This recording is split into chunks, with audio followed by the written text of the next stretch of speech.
మీరు ఇప్పుడు ఒకటి చెప్పారు, చంద్రబాబు నాయుడు గారు రాజధానిని ఎలా తయారు చేయాలనుకున్నారో అలాగే ఏలూరును కూడా శాటిలైట్ పట్టణంగా, శాటిలైట్ సిటీగా తీర్చిదిద్దాలనుకుంటున్నాడు. అంటే చంద్రబాబు నాయుడు గారు అమరావతిని ఏ విధంగా తయారు చేస్తున్నారు? రైతులు ఇచ్చినటువంటి భూమితో ఆయనకు ఒక ఆలోచన వచ్చింది. నేనేది ఏంటంటే ఒక్కొక్కరికి ఒక ఆలోచన విధానం ఉంటుంది. ల్యాండ్ పుల్లింగ్ ఆయన కళల రంగంలో విహరిస్తున్నారు. మాహిష్మతి రాజ్ సామ్రాజ్యాన్ని నిర్మిస్తా, మాహిష్మతి తరహాలో కోటగోడలు నిర్మిస్తానంటున్నారు. అది సాధ్యమంటారా? నేనేది ఏంటంటే బీజానికి నాంది ఎవరొకరు పాతాలి. నేను ఒకటే అన్నా, అది మాహిష్మతి నిర్మించడానికి రాజమౌళి గారు నిర్మించారు. కృష్ణా గోదావరి పుష్కరాలలో మొత్తం కూడా రాజమౌళిని తలపిస్తూ రాజమౌళి సలహాలతోనే ఆ రోజు కూడా మొత్తం కూడా అంగరంగ సుందరంగా వైభవంగా కూడా అన్ని చేశారు కూడా. అయితే మాహిష్మతిని ఇప్పుడు అమరావతిని మాహిష్మతి తరహాలు నిర్మించాలంటే ఓ పక్క రాజమౌళి గారేమో నాకు టైం లేదు, నేను బాహుబలిలో 1 year పాటు బిజీగా ఉంటాను, తర్వాత వస్తానంటున్నారు.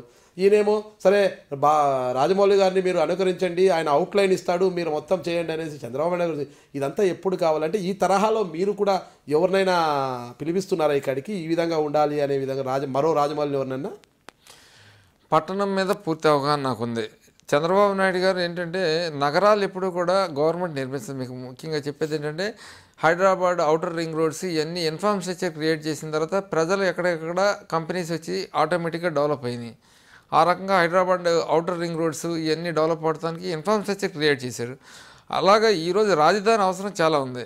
రాజధాని ఎవరు వచ్చినా ఏ గవర్నమెంట్ వచ్చినా కూడా మనందరికీ, అందుకనే దాన్ని ప్రజా రాజధాని అన్నారు తప్పితే తెలుగుదేశం పార్టీ రాజధాని అనుకోవటంలా. ఆయనకి ఏ రకంగా రాజధాని అవసరం ఉందో జిల్లా హెడ్ క్వార్టర్ ఉన్న ఏలూరు పట్టణానికి సంబంధించి ఈ అవుటర్లో పోయి చాలామంది మీరు వస్తుంటే చూస్తుంటారు. యాలాపూరి సిటీ అని ఇంకోడెవడో 80 ఎకరాలు, ఇంకోడెవడో 100 ఎకరాలు, అసలు ఊరికి సంబంధం లేని ప్రాంతంలో వేసేసుకుంటే నాకు చాలా బాధగా ఉంది. ఎందుకంటే వాళ్ళు వేసుకుని అమ్ముకుని వెళ్ళిపోతారు. రేపు పొద్దున వాళ్ళకి డ్రైనేజ్ వ్యవస్థ ఉండదు, వాళ్ళకి ఏ రకమైన వసతులు ఉండవు. కాకపోతే నీడ్ ఉంది. ఇక్కడ నీడ్ ఉన్నప్పుడు మనం ఏం చేయాలని ఆలోచన పడ్డా. నేను కూడా 200 ఎకరాలు వేసుకుంటే నాకు బ్రహ్మాండమైన వ్యాపారం జరుగుతుంది. నా మేయర్ కూడా అదే రంగంలో, రియల్ ఎస్టేట్ రంగంలో ఉన్నటువంటి వ్యక్తి వచ్చాడు.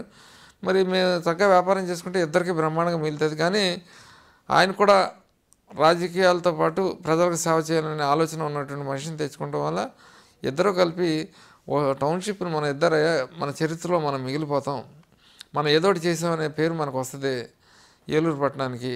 మనిషి పుట్టడం ఎంత సహజం, చనిపోతాం సహజమే, కానీ చరిత్రలో మిగిలిపోవాలంటే మనం మన ఏలూరు పట్టణాన్ని చేసిన దాన్ని చూసి మిగతా వాళ్ళు ఏలూరు ఎమ్మెల్యే గారు, ఆ పీరియడ్లో మేయర్ గారు ఈ రకంగా ఏలూరు నగరాన్ని ఒక శాటిలైట్ టౌన్షిప్ని చేశారు.